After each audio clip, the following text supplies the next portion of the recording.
स्टूजेस हैं जिनकी दौलत पाकिस्तान से बाहर पड़ी है, वो यही कहेंगे कि बेगर्स आर नॉट चूजर्स, यानी कि अगर हम मकरूज हैं तो हमें गुलामी करनी पड़ेगी। तुम गुलामी करोगे, ये आजाद कौम है, हम किसी के सामने नहीं झुकते।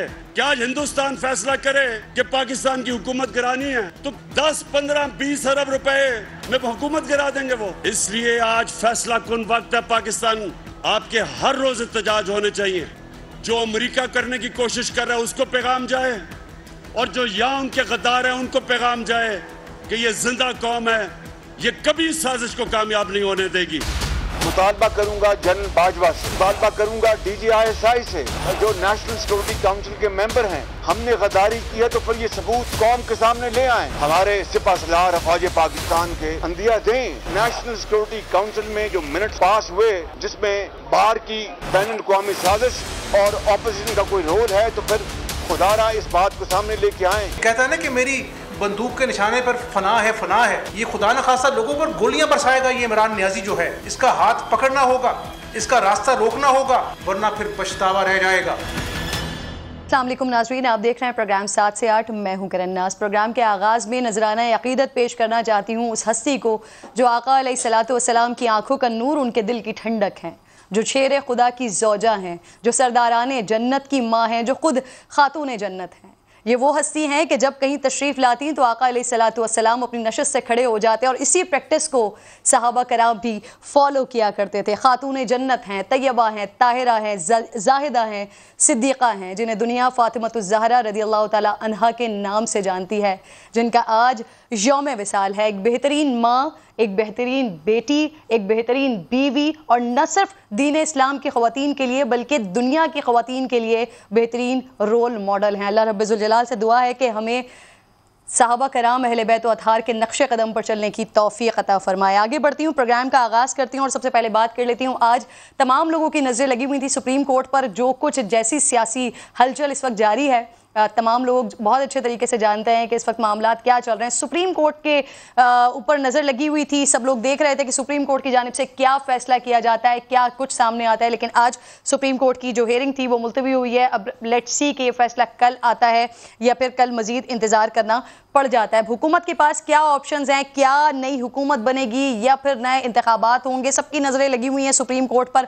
रूस की जानिब से भी स्टेटमेंट आ रहा है सामने, उन्होंने इमरान खान के बयानियों को दुरुस्त करार दिया है और औरत मार्च ने इमरान खान को तनकीद का निशाना बनाया है। ये वो अहम पॉइंट्स है जिस पर आज प्रोग्राम में बात करनी है। इसके अलावा साथ साथ ये भी कि जो अपोजिशन की तरफ से सामने आ रहा है, मुतालबात सामने आ रहे हैं, उनकी जानिब से ये कहा जा रहा है कि जल्द से जल्द फैसला होना चाहिए और उनको ऐसा लगता है कि शायद सुप्रीम कोर्ट से इस तरह का फैसला आएगा कि जो रूलिंग दी गई है डिप्टी स्पीकर की जानिब से, इसे कलअदम करार दिया जाएगा। मेहमान अगर मुझे ज्वाइन कर चुके हैं तो मुझे प्लीज़ बताइएगा।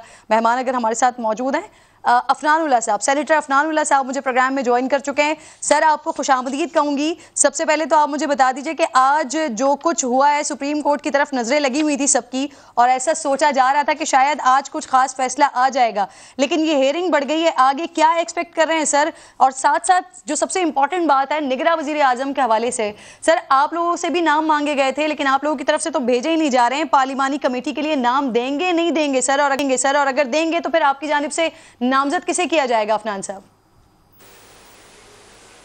जी, बिस्मिल्लाहिर्रहमानिर्रहीम। देखें, जो निगरां वज़ीर आज़म का प्रोसेस है उसके अंदर पार्लिमानी कमेटी जो है वो बाद में उसकी फॉर्मेशन होती है। पहले जो है वो लीडर ऑफ द अपोजिशन और जो प्राइम मिनिस्टर है उनके दरमियान मुशावरत होती है। अगर वो पहले दिन 3 दिन में ना हो तो फिर उसके बाद पार्लिमानी कमेटी बनती है, फिर उसको 3 दिन मिलते हैं और अगर वो भी ना कर सके तो फिर मामला इलेक्शन कमीशन के पास चला जाता है। उनके पास 2 दिन होते हैं अपॉइंट करने के लिए प्राइम मिनिस्टर को। तो उसके हम अभी इस वक्त इस प्रोसेस के अंदर इसलिए नहीं है क्योंकि सुप्रीम कोर्ट ने पहले दिन हेयरिंग में गवर्नमेंट को ये कहा था कि आप कोई तकर्रुरी और कोई फैसले ऐसे नहीं करेंगे हमारी वेरिफिकेशन के बगैर, क्योंकि उन्हें मालूम, उनको भी अंदाज़ा था कि मावरे आइन जो है काम हो गया है या on the face of it बिल्कुल ये लग रहा था। तो और जहाँ तक जो है वो हेयरिंग की बात रह गई है, मेरा ये ज़ाती तौर पर ख्याल ये है कि 2 दिन जो है वो अपोजिशन ने अपने आर्ग्यूमेंट्स किए हैं। कल जो है वो गवर्नमेंट अपने आर्ग्यूमेंट्स करेगी और उसके बाद जो है वो लग यही रहा है कि जो है वो मामला कल नहीं तो मैक्सिमम परसों तक जो है वो कंक्लूड हो जाएगा और उसके बाद जो है वो जो भी जजमेंट है वो आ जाएगी। मेरा ज़ाती तौर पर ये ख्याल है कि जो मामला है वो बड़ा ओपन एंड शट है ये कोई भी स्पीकर जो है उसको ये इख्तियार नहीं हासिल कि वो जो है वो अदम एतमाद की मोमेंट को रिजेक्ट कर दे किसी भी वजह से। और अगर इस तरह का प्रेसिडेंस किसी ने सेट कर दिया तो फिर तो आइंदा कभी किसी भी हुकूमत के खिलाफ नो कॉन्फिडेंस मोशन नहीं लाई जा सकेगी, और ये सारा का सारा जो मामला है इसको आप वैसे ही ख़त्म कर दें।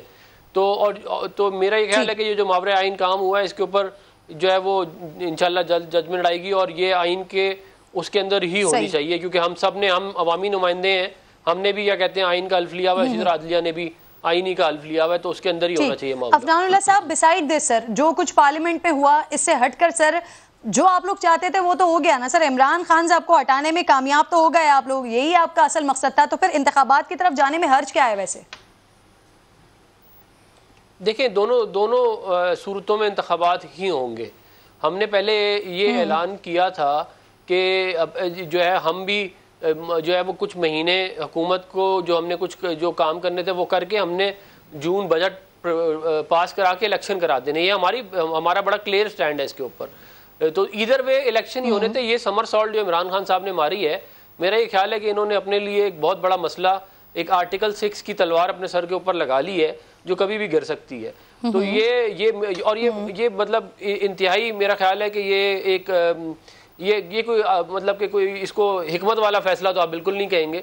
इसकी वजह से जो है इनके जो रेपुटेशन है वो तबाह बर्बाद हो गई है। एक आइन शिकन जो है वो की उससे क्या कहते हैं इनको अब जाना जाएगा, क्योंकि मतलब आप सोचें कि हम लोगों ने ज़िंदगी में मुशर्रफ को और ज़िया को और बड़े बड़े डिक्टेटरों को देखा, लेकिन कभी ये तस्वर नहीं था कि कोई सिविलियन वज़ीर आज़म ही आइन को क्या कहते हैं इस तरह एब्रोगेट कर देगा और इस तरह जो है वो फिर मज़े से कहेगा कि जैसे मैंने कुछ किया ही नहीं है। और ये भी एक बात है कि अभी तक इमरान खान साहब ने किसी भी अपने काम में कॉन्सिक्वेंसेस नहीं देखे। जब तक ये आप समझ लें एक बच्चा है जो शॉपिंग सेंटर के बीच में लेट के रो रहा है और वो कह रहा है मुझे ये कैंडी चाहिए, तो इनको अब कॉन्सिक्वेंसेस आप आहिस्ता आहिस्ता फेस करने पड़ेंगे इनको। तो इनको समझ में आएगा कि ये कोई मजाक नहीं है कि आप पाकिस्तान के आइन के साथ आप इस तरह खिलवाड़ करें। जस्टिस सेठ की जजमेंट जो है वो पड़ी हुई है परवेज मुशर्रफ के केस के अंदर कि जिसने आइन के साथ खिलवाड़ किया उसको डी चौक पे टांगने का क्या कहते हैं ऑर्डर दिया था। तो ये सामने रखते हुए मेरा ख्याल है कि इन्होंने आप लोग आर्मी चीफ से कह रहे हैं, आर्मी चीफ से आप लोग मुतालबा कर रहे हैं कि वो तहकीकात करवा लें, वो ये गद्दारी के जो हुकूमत की तरफ से आप लोगों को एक तमगा दिया जा रहा है उसके मुताबिक उसके हवाले से आप लोग तहकीकात करवा लें। तो सर इससे अच्छा ये नहीं अदालती कमीशन आप लोग बनवा लें? ये जो कुछ गठजोड़ के हवाले से ऑपोजिशन की बात की जा रही है, इल्जामात लगाए जा रहे हैं, उसके खिलाफ बनवा लें अदालती कमीशन। उस इदारे को आप लोग खुद इन्वॉल्व करें जिसके लिए आप लोग अपने स्टेजेस पर खड़े होकर बार बार ये बात करते रहें कि ये इदारा सियासत ना करे, सियासत से दूर रहें, उसको आप लोग खुद इन्वॉल्व करने की कोशिश कर रहे हैं, आर्मी चीफ से मुतालबा कर रहे हैं। अफनान साहब देखें, जो नेशनल सिक्योरिटी कमेटी है वो एक आईनी इदारा है और उसके जो मेंबर्स हैं वो बिल्कुल आइन के उसके अंदर सारा मामला है।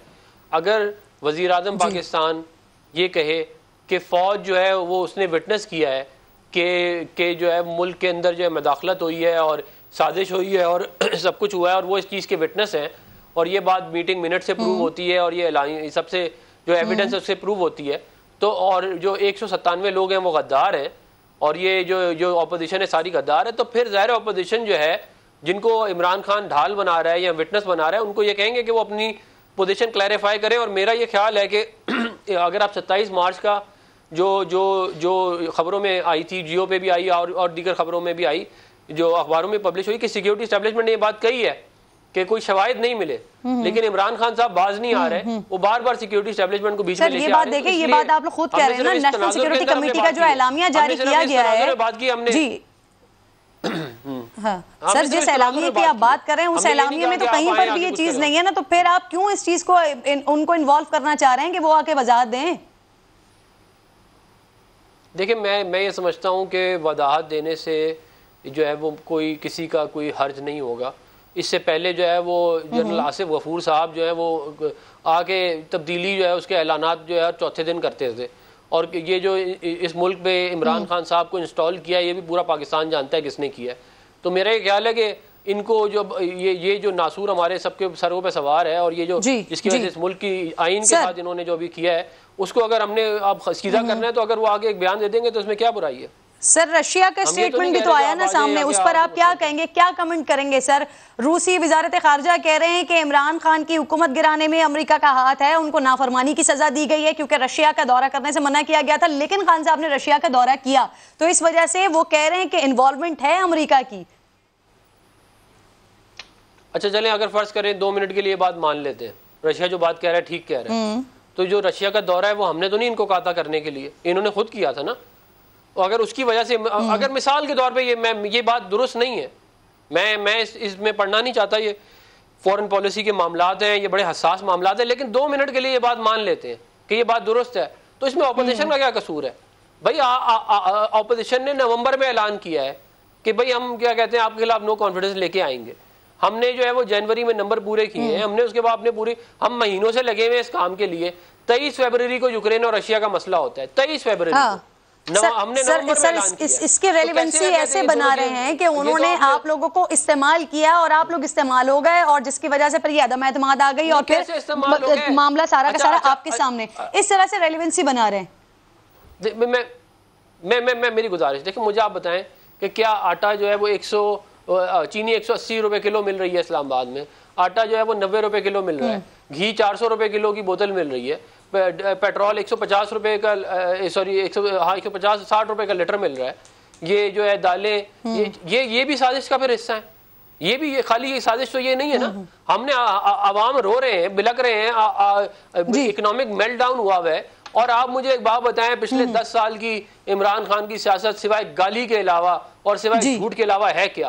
इन्होंने हर वक्त सर वैसे अभी सर अपनी और मैंने अगले टॉपिक पर जाना है, लेकिन सर हम रोजाना की बुनियाद पर ट्रांसमिशन कर रहे हैं जो मईशत का हाल है सर, और 30 जून के बारे में जो माहिरीन मईशत कह रहे हैं, वो कह रहे हैं इतना बुरा हाल हो जाना है और नंबर्स इतने बुरे आ रहे हैं, हॉरिबल नंबर्स आ रहे हैं कि ये बहुत ही अच्छा होता है कि अगर हुकूमत को पूरा कर लेने देते अपना टाइम और फिर उसके बाद ऑपोजिशन आगे आती, क्योंकि ये अब आपके गले पड़ जाएगा अगर जिस तरह से आप लोग सोच रहे हैं और अगर सारा मामला उस तरह से हो जाता है तो। सर दूसरी बात की तरफ भी आ जाती हूँ, पंजाब असेंबली में अफनानुल्लाह साहब जो हंगामा आई हुई, अब हुकूमत सोच रही है तकरीबन 18 से 19 लोग, और सुप्रीम कोर्ट में तो 40 के करीब लोगों की रुकनियत मुअत्तल करने की बात हो गई। सर अगर ये रुकनियत मुअत्तल हो जाती है तो आप लोगों के पास जो इस वक्त अक्सरियत है वो तो अकलियत में चली जाएगी। अफनानुल्लाह साहब देखिए, मैं आपको एक बात बता दूं कि आइन को पामाल करके, किसी अरकान को मुअत्तल करके, किसी और औछे हथकंडे से अगर आप हमारी अक्सरियत को अकलियत में तब्दील करते हैं तो आपकी हुकूमत भी नहीं चलेगी। आज इमरान खान एक डमी वजीर आज़म है, आप यकीन करें एक छोटा से छोटा काम भी ब्यूरोक्रेसी इसकी नहीं मान रही इस वक्त, ये हालात हो चुके हैं। आज से चंद दिन पहले सारा मीडिया वजीर आज़म की तकरीर दिखाता था, पाबंद था, आज वजीर आज़म तकरीर करता है, कोई पूछता नहीं है। तो ये बातें ये अगर आप समझते हैं कि आप ये इस तरह की चाहें खेल के आपको वज़ारत उज़्मा की कुर्सी पे आप बैठ सकते हैं आप कुछ दिनों के लिए और, लेकिन ताकत आपके हाथ में नहीं रहेगी। और ये आपकी ताकत खाली इस तरह नहीं होता कि आप कोई उल्टी सीधी स्कीम करके आ जाए, आपकी मॉरल अथॉरिटी भी होनी चाहिए। अगर आपकी मॉरल अथॉरिटी नहीं है, आपने गलत तरीके से आपने कुछ किया हुआ है, तो इवेंचुअली आपका काम चलेगा ही नहीं और आप बस बैठे रहेंगे, आपकी बात कोई नहीं। सर उसके लिए इंतजार करें, सर उसके लिए इंतजार करें ना, उसके लिए इंतजार करें अभी कि सुप्रीम कोर्ट की तरफ से क्या अहकामात आते हैं और उसके बाद फिर फर्दर क्या होता है। क्या आप लोगों के लिए फिर ये आप लोग कहेंगे मॉरली सोचना चाहिए था खान साहब को, या फिर आप लोगों का स्टांस कुछ और होगा? इसके लिए जरा सा इंतजार करना पड़ेगा। एक छोटा सा ब्रेक ले रही हूँ। अफनानुल्लाह साहब thank you very much sir, आप साथ मौजूद थे। ब्रेक के बाद वापस आऊंगी, पाकिस्तान तहरीक इंसाफ से अली मोहम्मद खान साहब ज्वाइन करेंगे।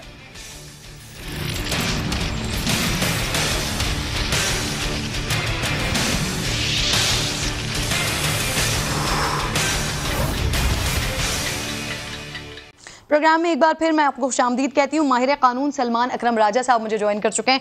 सलमान अकरम राजा साहब खुशामदीद आपको कहती हूँ। सुप्रीम कोर्ट की जानिब से जो रिमार्क सामने आ रहे हैं वहाँ से तो ये कहा जा रहा है कि जो देखा जा रहा है, जो मामला इस वक्त देखा जा रहा है वो मामला है कि जो डिप्टी स्पीकर ने रूलिंग दी है उसे देखा जा सकता है, नहीं देखा जा सकता, लेकिन जो ऑपोजिशन है उनकी जानिब से ये कहा जा रहा है कि खारजा पॉलिसी और रियासती पॉलिसीज का तयन किया जाए। ये सुप्रीम कोर्ट की जानिब से कहा जा रहा है कि ये नहीं करेंगे, वो सिर्फ रूलिंग को देखेंगे, जबकि जो ऑपोजिशन है वो चाहती है कि जो खत का मामला है उसे भी जेर बहस लाया जाए, जो उनके ऊपर लगने वाले इल्जामात है उस पर भी बात की जाए। सलमान साहब नहीं, मेरा नहीं ख्याल कि ऑपोजिशन ये चाहती है। देखिए मामला यही है कि जो रूलिंग डिप्टी स्पीकर ने दी वो उनके दायरा इख्तियार में थी या नहीं थी, क्या उन्होंने आइन से तजावुज किया, आइन के बरखिलाफ कोई अमल किया। मामला यही है कि इस हवाले से क्या स्पीकर साहब या डिप्टी स्पीकर साहब को तहफ़्फ़ुज़ हासिल है आइन के आर्टिकल 69 का या नहीं।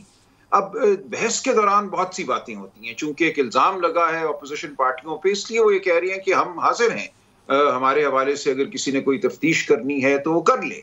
लेकिन ये मामला अदालत के सामने नहीं है इस वक्त। अदालत के सामने सिर्फ यही है कि जब एक तहरीक अदम एतमाद मंजूर हो गई थी वोटिंग के लिए और वो दिन मुकर्रर था वोटिंग के लिए, तो क्या ये डिप्टी स्पीकर साहब एक सोची समझी मनसूबाबंदी के तहत एक लिखा हुआ ऑर्डर लेकर आए ऐवान में।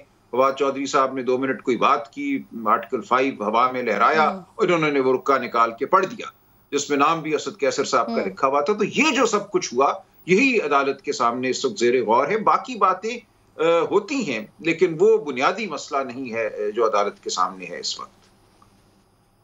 सही। सलमान अकरम राजा साहब, सुप्रीम कोर्ट की हियरिंग की वजह से इंटरिम सेटअप का मामला भी अब रुका हुआ है, आज इस पर भी बात हुई है, तो इस मामले में क्या पेचीदगियां हैं सर, जरा वो भी बताइएगा। देखिए, इंटरिम सेटअप का ये है कि 3 दिन में वजीर आजम और लीडर ऑफ द ऑपोजिशन, जो outgoing leader of the opposition है, उन्होंने इत्तफाक करना होता है पूरी वजीर आजम के लिए, और अगर वो इत्तफाक ना कर सकें तो फिर मामला एक 8 रुकनी कमेटी के पास जाता है जिसमें 4 हुकूमती अरकान होते हैं, 4 अपोजिशन से होते हैं। उनको 3 दिन दिए गए हैं, उन्होंने फैसला करना होता है उन नामों में से किसी एक पर। अगर वो भी ना कर सकें तो फिर वो नाम भेज दिए जाते हैं इलेक्शन कमीशन को, और इलेक्शन कमीशन ने 2 दिनों में उन नामों में से किसी एक को मुंतखब करके पूरी वजीर आजम जो है वो लगाना होता है। जी अब मामला सलमान साहब, मेरा इशारा उस तरफ है कि जब अब सुप्रीम कोर्ट की जानिब से ये कहा जा चुका है कि सदर और वजीर आजम के फैसले सुप्रीम कोर्ट के हुक्म से मशरूत हैं सर, तो अब जो सदर साहब दूसरा खत लिख चुके हैं अब एक्स ऑपोजिशन लीडर को इंटरिम सेटअप के लिए, वजीर आजम के लिए, निगरां वजीर आजम के लिए नाम तजवीज़ करने के लिए, तो इन खतूत की क्या अहमियत है फिर? देखिए, इस वक्त तो चूंकि वो रूलिंग अभी कलअदम करार नहीं हुई, लिहाजा उस रूलिंग के नतीजे में जो असेंबलियों की तहलील हुई वो भी कायम है, और तहलील के बाद 3 दिन का अरसा भी गालिबन कल गुजर जाएगा। इसलिए ये एक अर्जेंसी की सूरत हाल पैदा हो गई है कि अगर तो उस रूलिंग को बिलाखिर सुप्रीम कोर्ट कायम रखती है तो फिर इन 3 दिनों में लीडर ऑफ द ऑपोजिशन ने अपने नाम देने हैं। अब उनके लिए मसला ये है कि वो तो मानते ही नहीं इस रूलिंग को। वो कहते हैं कि रूलिंग कलअदम है, रूलिंग की बुनियाद पे जो असेंबलियों की तहलील हुई वो भी कलअदम है, लिहाजा ये तमाम प्रोसेस जो पूरी हुकूमत को कायम करने का है वो एक गैर आईनी और कलअदम प्रोसेस है, तो उसका हिस्सा नहीं बनना चाहते। इसलिए ऑपोजिशन का इस्तार है कि जल्दी फैसला हो ताकि हमें पता हो कि हमने अबूरी हुकूमत बनाने का जो अमल है उसमें हिस्सा लेना है या नहीं लेना, क्योंकि अगर स्पीकर की रूलिंग खत्म हो जाती है तो हम वापस वहीं चले जाएंगे जहां हम थे इतवार की सुबह। सलमान अकरम साहब, निगरां सेटअप के लिए जो पीटीआई की तरफ से नाम तजवीज़ किया गया है, साबिक चीफ जस्टिस गुलजार अहमद का नाम दिया गया है। अब ताज़ा अभी चीफ जस्टिस के ओहदे से वो सबकदोश हुए हैं, 3 महीने हार्डली हुए होंगे, तो क्या वो निगरां वज़ीर आज़म बन सकते हैं सर? कानून क्या कहता है इस हवाले से? देखिए, इसकी नज़ीर मौजूद है। जनाब नासिर मुल्क साहब भी बने थे 2018 में अबूरी वज़ीर आज़म। उस वक्त मुझे मेरे सामने डेटे नहीं है कि क्या उनको सबकदोश हुए या रिटायर हुए, 2 साल का अरसा गुजर चुका था या नहीं गुजर चुका था, लेकिन इस पे बहस हो सकती है कि जो अबूरी वज़ीर आज़म का ओहदा है वो ऑफिस ऑफ प्रॉफिट है या नहीं है। देखिए, जो कदगन है वो ऑफिस ऑफ प्रॉफिट पे है, इसलिए ये बहस अपनी जगह हो सकती है। लेकिन आज जो बात अदालत के सामने भी हुई, ये कहा गया कि बज़ाहिर ये लगता है कि एक रिटायर्ड चीफ जस्टिस साहब को हुकूमत की तरफ से अबूरी वज़ीर आज़म लगाने का जो एक मशवरा दिया गया है या नाम दिया गया है, वो इसलिए है कि अदालत पे असरअंदाज हुआ जाए, ये कहा जाए कि हम एक अदालत के मोतबर फर्द को ही ये तमाम जो निज़ाम है उसका एक तरह से इंचार्ज लगाना चाहती हैं। तो ये बात अदालत में हुई कि क्या ये बात सलमान अकरम साहब, एक और बड़ा इंपॉर्टेंट नुक्ता ये भी है कि अगर सूबाई असेंबलियां सर तहलील नहीं होती तो क्या वफाक में इलेक्शन हो सकता है? और सर फिर उसके साथ साथ ये भी, अगर चारों सूबों में से कोई एक सूबा असेंबली तहलील ना करना चाहे तो फिर उसके लिए कानून क्या कहता है? इस किस्म की सूरत हाल में क्या हो सकता है सर, और आइन क्या कह रहा है इस हवाले से? कोई इसमें कदगन नहीं है, सूबाई असेंबलियां चलती रहें। वफाकी असेंबली का इंतखाब अलहदा से हो सकते हैं। देखिए, हमारे पड़ोस में भारत में तो ये उमूमी अमल है कि उनकी जो रियासतें हैं उनके इलेक्शन किसी और साल में होते हैं, जो उनकी जो वफाकी असेंबली है जिसको यूनियन असेंबली कहते हैं लोकसभा, उसके इलेक्शन किसी और साल में होती है, तो इसमें कोई दिक्कत की बात नहीं है। सही, बहुत बहुत शुक्रिया। सलमान अकरम राजा साहब साथ मौजूद थे। एक छोटे से ब्रेक का वक्त हो गया है। ब्रेक के बाद जब वापस आऊंगी तो औरत मार्च जिनकी तरफ से कभी सियासी मामलात के ऊपर बात नहीं की जाती, लेकिन अब वो इमरान खान के हवाले से बात कर रहे हैं, तो फरजाना बारी साहिबा साथ मौजूद होंगी, पाकिस्तान तहरीक इंसाफ से अली मोहम्मद खान साहब मौजूद होंगे। ब्रेक के बाद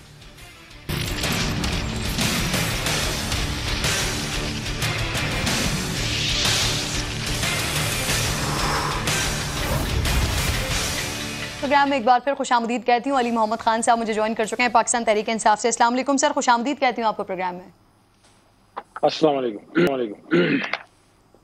वालेकुम अस्सलाम। अली मोहम्मद खान साहब, सर ये रोजाना की बुनियाद पर कल बिलावल भुट्टो ने ट्वीट किया, उन्होंने DGISPR से कहा कि इसकी वजाहत करते हैं। आज शहबाज शरीफ साहब कभी DGISI को कह रहे हैं, कभी आर्मी चीफ से मुतालबा कर रहे हैं कि अगर हमें गद्दार कहा गया, अगर हमने गद्दारी की है तो इसकी वजाहत करें, इसको साबित करें। सर क्या ये अच्छा हो कि आप लोग, क्योंकि इल्जाम आप लोगों की तरफ से लगाया गया है, पूरे मुल्क में आपने एक मोमेंटम बना दिया गद्दार गद्दार का, तो इससे अच्छा नहीं है कि आप लोग अदालती कमीशन की एक दरखास्त लगा दें सर, कौम के सामने भी हकीकत आ जाए, ऑपोजिशन को भी पता चल जाए कि उन्होंने क्या किया था और आपने क्या इल्जाम लगाया था उन पर। अली मोहम्मद खान साहब। बिस्मिल्लाहिर्रहमानिर्रहीम। अल्लाहुम्मा सल्लि व सल्लिम व मुबारक अला सय्यिदना। सुप्रीम कोर्ट में केस है और मेरे ख्याल में कल उस पर शायद ऑर्डर आ भी जाए, क्योंकि आज मैं उधर था, जो अंदाजा है वो ये है कि शायद कल से आगे ले जाना ना चाहे। अब बहरहाल अब देखते हैं। तो अब इतना इम्पोर्टेंट एक इशू वहाँ पे सुप्रीम कोर्ट लेवल पे टेकअप हुआ है, तो शहबाज साहब और बिलावल साहब जरा छुरी तले अब दम लेना, बड़ा इनको जल्दी थी। वो मामला जो सुप्रीम कोर्ट में टेकअप हुआ है वो रूलिंग के हवाले से है, डिप्टी स्पीकर की रूलिंग के हवाले से। ये जो लेटर गेट वाला मामला है, इसके ऊपर ये लोग कह रहे हैं कि इसकी वजाहत होनी चाहिए। अगर 197 के अरकान सारे के सारे गद्दार हैं तो पता तो चले कि गद्दार कैसे हैं।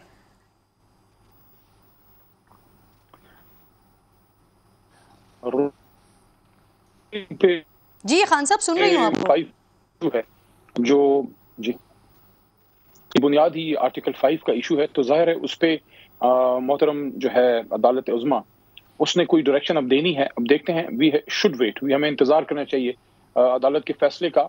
और अगर जो है गलत काम नहीं किया तो इतने बेचैन क्यों हुए जा रहे हैं। लेकिन चोर की दाढ़ी में तिनके वाला मामला तो कहीं नहीं है ये अपोजिशन लीडरान के हवाले से। बड़ी इनको जल्दी थी बैरूनी आकाओं को खुश करने की और जल्दी जल्दी दम एतमाद लाने की, जल्दी जल्दी MNA साहबान की खरीदो फरोख्त की, पाकिस्तान की सियासत का मुंह काला किया। खान साहब, हाउस में खान साहब एक तरफ लेटर आया सर, दूसरी तरफ अदम एतमाद आ गई, तो ये सारा का सारा जो क्रिएट किया जा रहा है कि आप लोगों की अजम्पशन है सर, तज्जिया है आप लोगों का, या आप लोगों के पास ऐसे कॉन्क्रीट सबूत हैं जो आप अदालत में पेश कर सकें?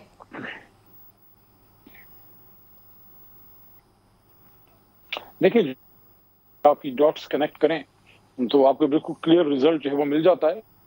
अर्ज कर रहा हूं कि तो फिर आपको उस केस के फैसले का इंतजार करना चाहिए, उसके बाद ही सूरत हाल वाज़ेह कि अब ये काम किस तरह। बहरहाल जो नेशनल सिक्योरिटी काउंसिल की का एलामिया था, ये असल में इनके ऊपर वो एक तलवार है जो लटक रही है अपोजिशन के रहनुमाओं के सरों के ऊपर, क्योंकि ये कोई बच्चों की बैठक नहीं थी, या जिस तरह इन्होंने परसों गुड्डा गुड्डी का खेल रचाया, उधर पार्लियामान का मजाक उड़ाया, जिस तरह से एक इजलास खत्म होने के बाद सब बैठे रहे जी। मेरा तो ख्याल था कि कोई जूनियर मेंबर बैठे रहेंगे, क्योंकि उस दौरान मैं सुप्रीम कोर्ट था। लेकिन जब मैंने वापस आके फुटेजेस देखे, मैं हैरान रह गया कि शहबाज शरीफ साहब भी वहीं थे और सीनियर लीडरशिप सारी मौजूद थी। तो ये जो गुड्डा गुड्डी का खेल रचाते हैं, तो इन लोगों को शायद एहसास नहीं है कि जो नेशनल सिक्योरिटी काउंसिल से एलामिया आया है वो बहुत ही खतरनाक है, क्योंकि उसमें बाकायदा इस चीज को एक्सेप्ट किया गया है कि हमारे दाखिली मामलात में इंटरफेरेंस हुई है कैसे हुई है? ज़ाहिर है उन्होंने वहां पे दाता दरबार में देगे तो नहीं चढ़ाई ना, जिन्होंने इंटरफेरेंस करनी थी उन्होंने इन्हीं के जरिए की थी। और इन दिनों में मैं तो ये समझता हूं कि इन दिनों में जिन लोगों ने सर यही तो मैं आपसे पूछ रही हूँ कि ये तो आप तमाम लोग ही बात कर रहे हैं ना, ये आपकी एजम्पशन पर बात कर रहे हैं, असेसमेंट पे बात कर रहे हैं सर, या इसके कोई कॉन्क्रीट सबूत भी हैं आपके पास? देखें, एक तो जो नेशनल सिक्योरिटी काउंसिल का मामला है वो किस बुनियाद पे था? वो इस बुनियाद पे था कि एक गैर मुल्क, एक ताकतवर मुल्क का जो है सिफारतकार बाकायदा धमकी लगा रहा है और उसकी बुनियाद पे ये सारा मामला जो है वो खुला है। और ये भी बात की गई है कि उसमें और भी बड़ी चीजें हैं जिसको ज़ाहिर है सब चीजों को हमने तो पब्लिक अभी नहीं किया। मैं तो खुद तो लेटर मैंने भी नहीं देखा, लेकिन जितनी ब्रीफिंग्स हमें मिली हैं आपने भी देखा। और जो मुल्क की सबसे एथिक्स कमेटी है इन मामलात को जांचने के लिए, उसने उस सिफारतकार के साथ सर ऑपोजिशन के कोई राबते, कोई मीटिंग सामने आई है सर?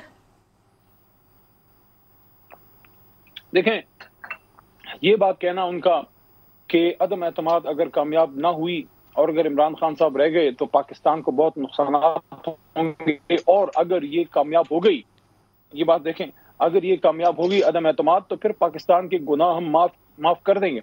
यानी कि इन्होंने ये भी जरूरी नहीं जांचा, ये भी जरूरी नहीं समझा कि जो नई हुकूमत आएगी उसकी पॉलिसी को तो देख लें, उसकी फॉरेन अफेयर्स मॉडलिंग को तो देख लें, बल्कि उनको पहले से ये यकीन कैसे था कि जैसे ये अली मोहम्मद खान साहब, इसीलिए तो सर मैं आपसे पूछ रही हूँ कि ये आप लोगों की असेसमेंट है सर, या फिर आप इसको, आपके पास कोई कॉन्क्रीट सबूत है? बहरहाल आप इस बात का जवाब नहीं दे रहे, मुझे ये बता दीजिए, पंजाब असेंबली का इजलास होना था कल, इसको 10 दिन आगे ले गए आप लोग, 16 तारीख तक ले गए। अभी सर सुनने में ऐसा आ रहा है कि उसके ऊपर कुछ गौर फिक्र किया जा रहा है, दोबारा कल इजलास। सर ऐसा क्या पॉसिबल है, हो सकता है इस पर वाकई गौर किया जा रहा है, कल इजलास हो सकता है सर?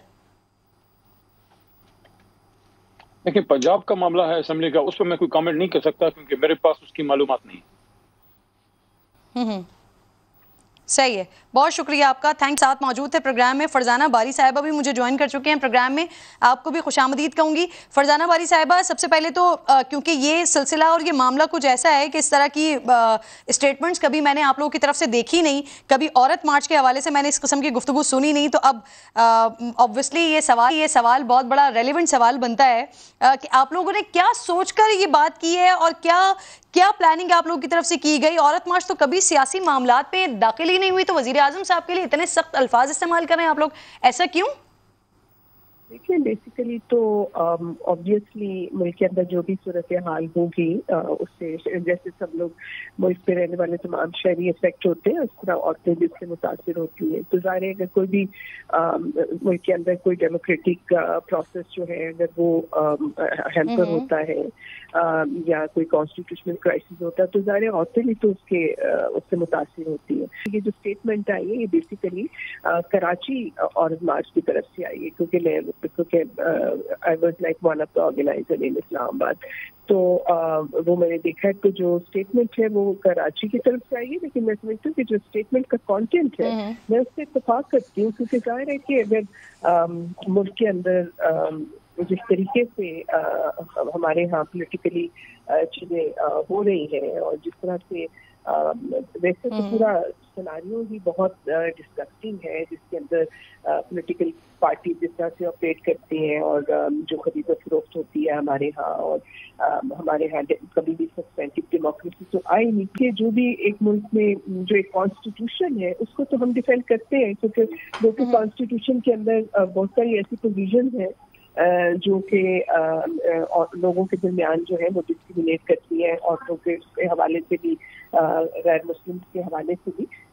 लेकिन ये कि by and large of course हम कॉन्स्टिट्यूशन को समझते हैं कि जो पाकिस्तान है it should be govern by the constitution, और वहाँ पे जब कोई इस किस्म की तरीके से ये सारा पॉलिटिकल जो सिचुएशन है उसको हैंडल किया गया है, मैं समझती हूँ कि वो तमाम पाकिस्तानियों के लिए जो है वो it's matter of concern. Obviously women are also citizens of this country, and we also looking at with great at the situation with great concern। जो सूरत हाल है हम समझते हैं कि इस तरह से जो है वो पॉलिटिकल चीज़। फरजाना साहिबा जो बातें आप कर रही हैं, सियासत में पैसा चलने वाली आप बातें जो कर रही हैं, तो ये पहली दफा तो नहीं हुआ है, इस तरह की बातें तो पहले भी होती रही हैं, पहले तो आपकी तरफ से इस तरह का कोई कंसर्न शो नहीं करवाया गया।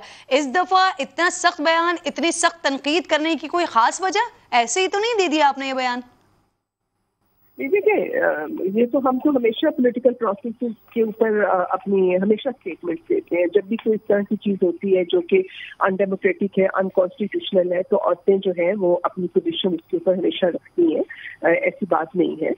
लेकिन ये जो सूरत हाल बनी है इस वक्त पाकिस्तान में, जो कॉन्स्टिट्यूशनल क्राइसिस बना है, ये तो अनप्रेसिडेंटेड है। इस किस्म की सूरत हाल तो पाकिस्तान में पहले कभी हुई नहीं ना। जो भी है, जैसे तैसे भी पॉलिटिकल पार्टीज हैं जिस तरीके से आती हैं, बहरहाल उनका आती भी वो इलेक्शन के जरिए है जो कि कॉन्स्टिट्यूशनल प्रोसीजर है, और जाती भी एक इलेक्शन उस हवालों से है। और जब भी इस मुल्क के अंदर मार्शल आते हैं या गैर जो मेरी कुव्वतें आती है, तो हमने हमेशा उनको जो है वो उनको कंडेम किया है। तो इस जो मौजूदा सूरत हाल है उसमें ज़ाहिर है कि हम लोगों का काफ़ी हमारा ये कंसर्न है कि जिस तरीके से एक पॉलिटिकल प्रोसेस जो है उसको हॉल्ट किया गया है, उसको अनडेमोक्रेटिक नहीं, ये आप कैसे कह सकती हैं? ये जो हुकूमती एक्शन है ये कानूनी है या नहीं कानूनी, ये तो सुप्रीम कोर्ट ने फैसला करना है ना मैडम। आप कैसे कह सकती हैं कि ये अमल गैर आईनी है या गैर जमहूरी है? ऑब्वियसली जी, मसला ये है ना कि ये जो इतनी तो समझ हमें भी है ना, जो पढ़ी लिखी औरतें इस मुल्क के अंदर है, इतनी समझ तो हमें भी है कि ये जो एक तरीकाकार है, मतलब जो वोट ऑफ नो कॉन्फिडेंस है, किसी भी डेमोक्रेटिक सिस्टम का एक हिस्सा है ना, तो उसके अंदर जो है वो उस प्रोसेस को वो चलने देना चाहिए था। और ये जो बात है कि मतलब इसका मतलब था कि पाकिस्तान में, मतलब मैं ये तो जरूर कहूँगी कि जो बाकी पॉलिटिकल जो एक हमारे पॉलिटिशियंस हैं जो असम्बली तक पहुँचते हैं, वो पाकिस्तान का ताल्लुक पाकिस्तान की एलीट से है।